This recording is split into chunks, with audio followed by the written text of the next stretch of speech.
Pathian phật lệ trôi môi turin praise worship Pathian be turin kan lo kal kho ania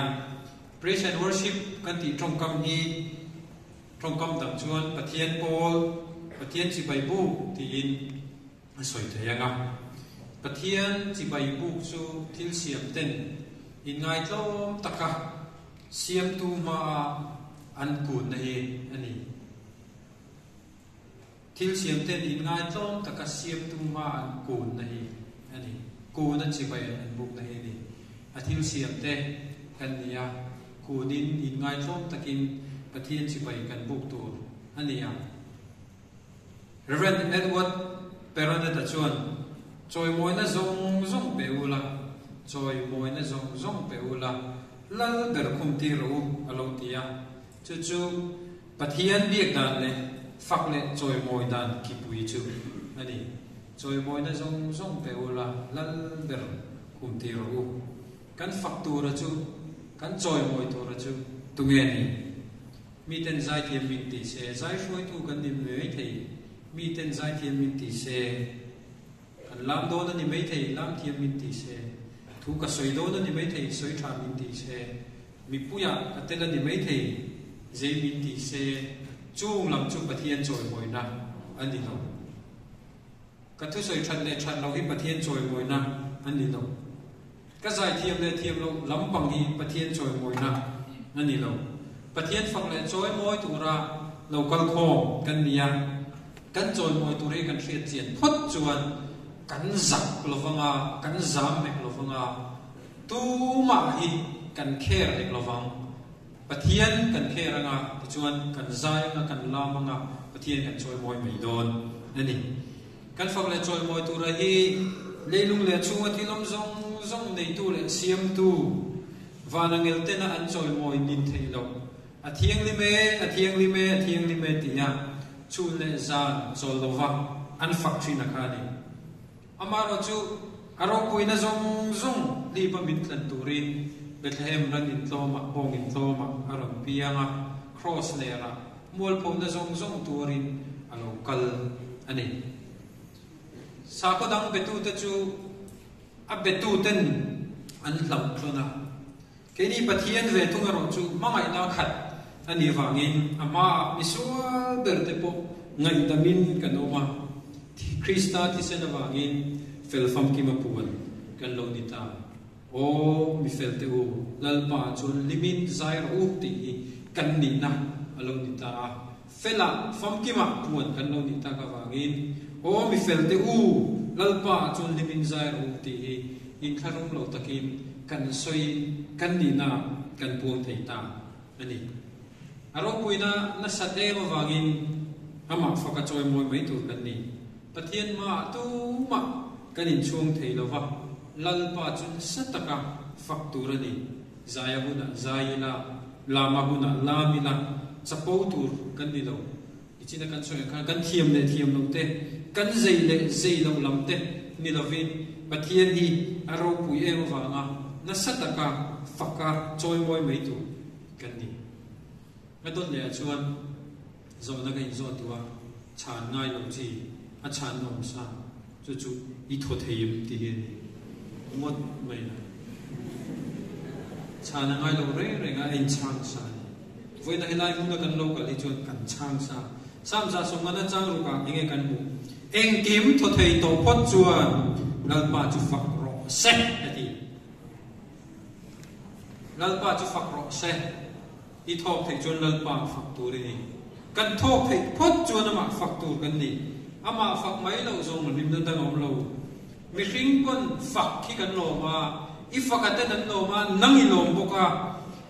mi hring fak ko I lima I fakate an lima an lom bok si chuan Pathian lek phei chu fak a choi moi tur kan ni kan Pathian hian fak alom an ni satia ngot lova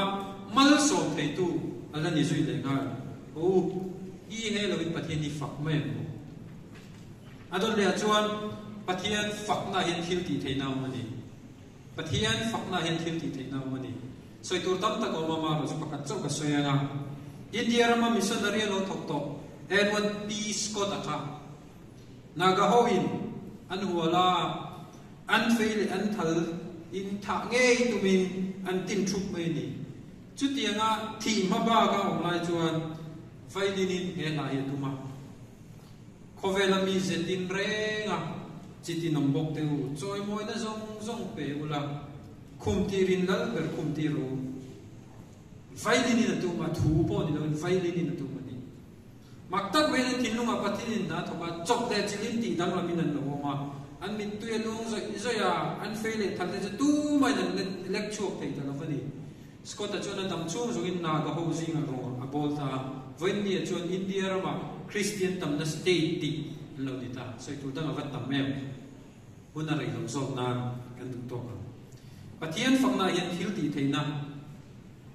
a omani ti thein lovin por takin thiam takin pathian ifak ho adon le chuan kan rin lo lam dei ni mai thei kan lam thiam lo kan sai thiam lo kut tali be no kan tien kut tali be no lim lo chon kut ta ben thei mi lo vania tum bu chu kut ta ben thei mi lo vania thin rim chu in kut ta ben thei lo vania kut be ngai reng lo in chuan lim ngai lo va medical lama kan mi thiam ten kut ben chan ni tam tak an lo soi dai me ni chu jing a tiam te chu soi tai la pum nuam lo ti trim trim te thin na ata te ko chung na nei ta te kut ben ni tha an ti gout nei ta te ru tua na kan ti chi arthritis kan ti te ru se kan ti te chung ta chu kut ben ni tha an ti ta ni ole ngai tha ho bibi niam chi tan kut ben na tha lung le chuak thalo tan kut ben in nasat takin khati lam ti tam na kan min pui the ni an tia in nau pang kut beng thri chu kut beng ngai lo tai an zila spelling mistake an na lo zo an tai ma zo bo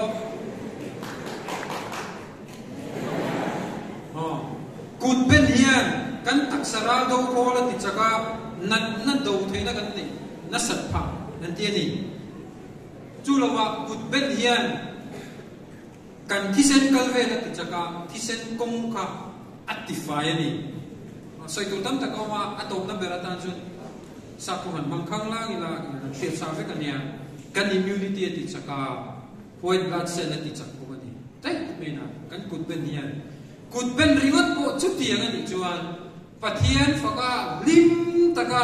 kut kan ben hian kan taksa mai ni lovin kan tharau tan ko lo tha em mai don alo ni lo ga tak mai thin lu kan ni hi isu min pe kan ni le lo na aya lo na ro pui van lo na ka khat trin ti kan la hip te chuan kan tharau hian angi don ti achiam kut ben voi ni pa ni su lo bu lim takin pathian ni faka tu ma sak lovin tai to pin zain lamin kut beng ila pathian ni za pui su khovel mi te po ngong in an lam ma lom le za ni na kon la mang engai kan zambi ka pathian eng kim ti thei thia zong nei tu eng kim siam tu chumi nei tu chu kan dia kan la manga kan zai nga kut kan beng ang chu kan pathian ni eng kim ti thei tu ania malpo min som thei tu ani chu ichiang mu lagba chu fakin ka choi moya min kan tu ni wangin ti ril ruan nei chungin khovel lim na ten min awa se no chon ram ngai lovin pathian fakila khovel ni king ni po lo then ma salangin zam lo le zak khau lo wa kan nun reng na turin kristayan khatin lim takin voin ni yan ama fakin i choi moya bu dal pa na thu kan soi te man min som se amen